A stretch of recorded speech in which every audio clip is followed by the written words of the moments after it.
So it looks like Paul was misunderstood back then, just as he is now. Okay? But here we see that the apostles and the leaders of, now I have here in your notes, I don't say the leaders of the early church, because the church had already been existent for 1,500 years. That may come as a shock to some people. The early church was at the time of Moses. It wasn't at the time of the apostles. So I like to say the apostles and leaders in the Messianic times were concerned about the Messianic Jews or the believing Jews who were not keeping Torah. So think about it. 30 years after Messiah died, Peter and James are concerned that there's a rumor going around that Paul is saying Torah is done away with. And so they say, look, Paul, we want to make sure that you realize the Torah is not done away with. And this is Peter and James who are talking to Paul. And so, as a matter of fact, look at what James, and in case you didn't know, James' name really was Jacob. But look at his own words in the book of Jacob, or James, in chapter 1, verse 25. He said, whoever looks into the perfect Torah of liberty. Now, when most people hear Torah, do they think liberty or do they think chains and bondage? But this is the Torah of liberty and continues therein. So whoever is looking into the perfect Torah of liberty continues therein, being not a forgetful hearer, but a doer. Remember the word Shema, hear and do, of the work. This man is the one who's going to be blessed in his deed. As a matter of fact, if you look at Psalms 119, verse 44 and 45, look at what the psalmist said. So shall I keep your Torah continually forever and ever, and I will walk where? At, oh my goodness, for I seek your precepts. So here we see the psalmist realizes keeping the Torah continually forever and ever, that's how they're going to walk in liberty. This is what James is pulling from. This is where James got his concepts from. But it was rumored that Paul taught Jews the Torah was done away with. And so we see this is a rumor. And so what is the solution that Peter and James decide to squash that rumor? We see in Acts 18:18, we're going to go back a couple chapters first. It says that Paul, after this, tarried there yet a good while, then took his leave of the brethren. He sailed then to Syria, and with them were Priscilla and Aquila. And then it says, having shorn his head in Cenchrea, for he had a vow. When it says he had shorn his head, what kind of a vow had he taken? A Nazarite vow. So let's take a look at this in Numbers 6, 1 through 5. Here it says, the Lord spoke unto Moses, saying, speak to the children of Israel, and say to them, when neither a man or a woman shall separate themselves to vow a vow of a Nazarite, to separate themselves to the Lord, he shall separate himself from wine and strong drink. He shall drink no vinegar of wine or vinegar of, strong drink. Neither shall he drink any liquor of grapes, nor eat moist grapes or dried. All the days of his separation shall he eat nothing that is made of the vine tree, from the kernels even to the husk. All the days of the vow of his separation, there shall no razor come upon his head, until the days be fulfilled in which he separates himself to the Lord. He shall be holy, and he shall let the locks of the hair of his head grow. Okay? But now, what does it say happens?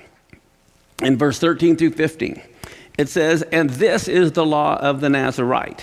When the days of his separation are fulfilled, okay, when he said, I'm going to be a Nazarite vow, I'm going to take it for a year, or for 2 years, or for 6 months, whatever. Once it was over, it says, he shall be brought to the door of the tabernacle of the congregation. He shall offer his offering to the Lord.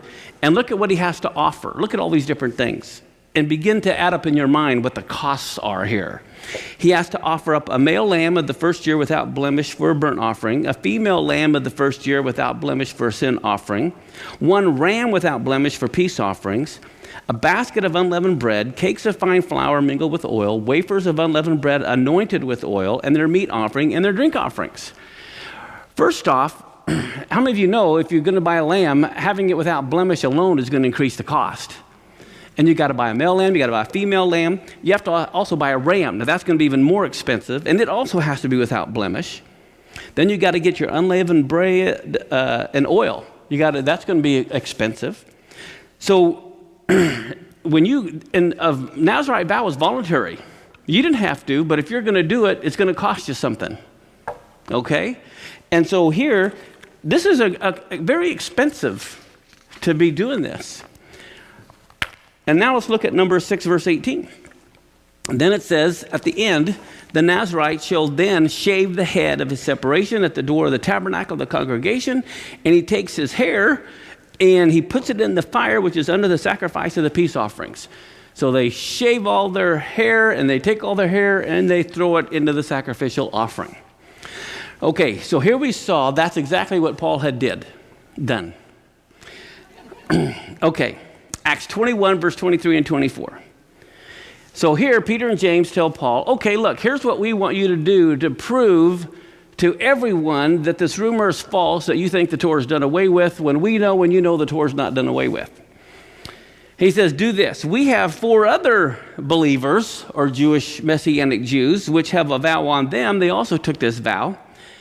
Take them and purify yourself with them and pay for all their offerings that they have to do.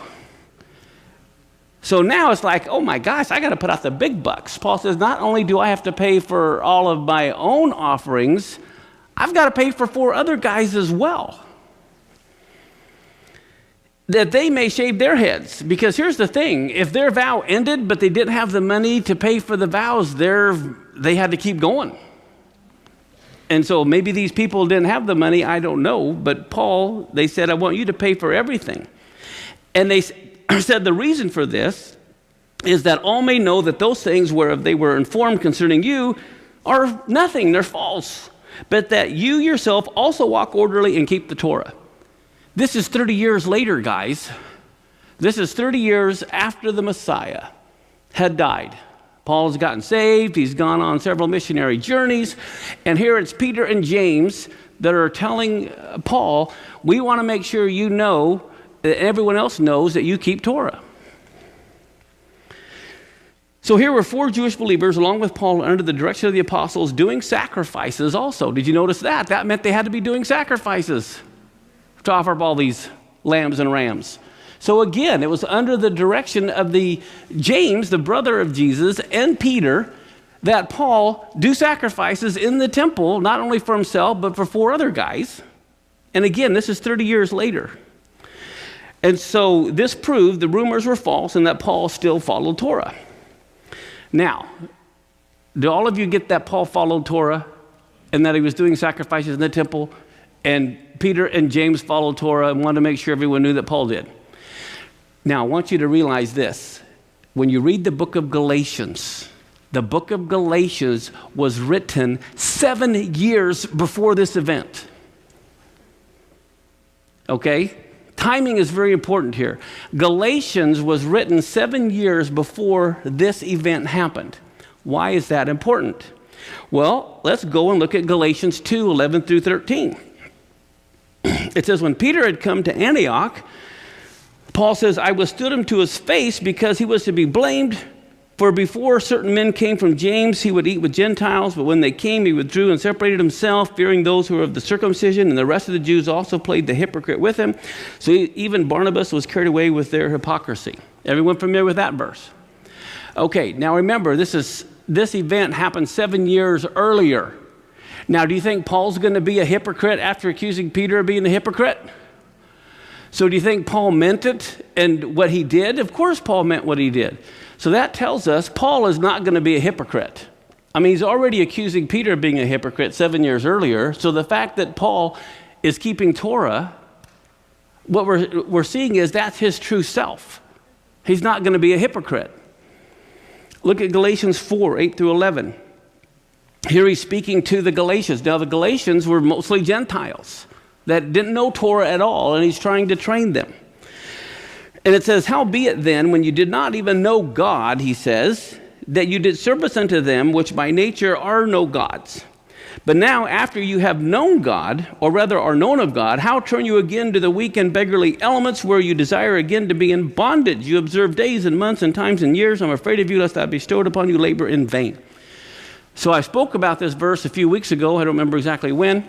But again, he wasn't talking to them. When you read these days and months and years, he's not talking about the Torah or the feast days.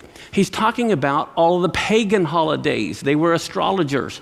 It was in Galatia where they were worshiping this Jupiter and Mars and Mercury and all the planets. And he's saying, oh my goodness, have I bestowed all this labor upon you in vain? I've been giving you the feast days, and now you're going back again into your horoscopes and paganism like the year of the pig and all this kind of stuff. Okay? So many people will use that verse to say, see, you're not supposed to keep the feast, look at this. But you got to know the context of who he was talking to, so you know what he was talking about. And when you realize that he still kept the feasts, he'd be a hypocrite telling the Gentiles not to do it. He'd be doing the same thing he was accusing Peter of. So, to think it meant that Rabbi Shaul, the Apostle Paul, did away with the Torah or God's instructions, then Paul's a hypocrite. For us to misunderstand these texts to mean anything Jewish, and here 7 years later, Paul is doing very Jewish things, and he was either a very big hypocrite or we have misinterpreted the text.